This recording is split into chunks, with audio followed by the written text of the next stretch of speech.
Hey, this is Mrs. Halley, and we're looking at 8th grade lesson 7.1, and we're going to be looking at angle relationships. Now, we've already done this. This is review. We did this in 7th grade, but we're going to take a day to review it before we go on, because we're going to, as always, the difference between 7th grade and 8th grade, we're going to get a little bit more complex. So our goal for today is I can identify the angle relationships formed by parallel lines being cut by a transversal. So first we need to know what that means. Now, parallel lines you should know. Parallel lines are two lines that will never touch. Now, the transversal is a line that cuts through two or more lines. Generally, when we're talking about a transversal, it's going to be cutting through parallel lines, but it doesn't necessarily have to. It's just basically a line, here it's in red, that cuts through two or more lines.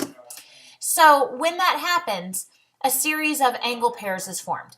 And where there are a bunch of different angle pairs, you're going to have to pay attention to which is which, because that's what the entire goal is today. You can differentiate between the different kinds of angle measurements.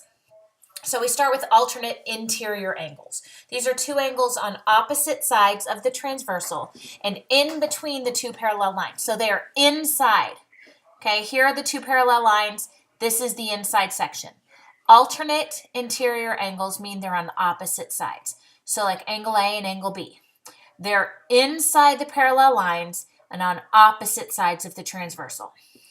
Same with, I'm just going in the wrong direction. Same with angle 1 and angle 2. They're inside the parallel lines on opposite sides of the transversal. Alternate exterior then are on opposite sides of the transversal, but they're outside the two parallel lines. So if this is in between, this is outside. So again, A and B, 1 and 2. These are alternate exterior angles. Alternate meaning on opposite sides, exterior meaning outside. Then we have consecutive or same side interior angles. Now, we're not going to do a lot with this, but you do need to know them and recognize them. So interior, again, means inside, and they're on the same side of the transversal. So 3 and 5, 4 and 6. Corresponding angles. These are angles that are in the same relative position. So for example, above the parallel line, and these are to the right of the transversal. So let's change that to right. So these two angles, they're above the two lines that are parallel, and they're both to the right of the transversal. There's 4 pairs. I can do one here, and then below and to the right, and below and to the left. Right, left. Anyway, those are corresponding angles.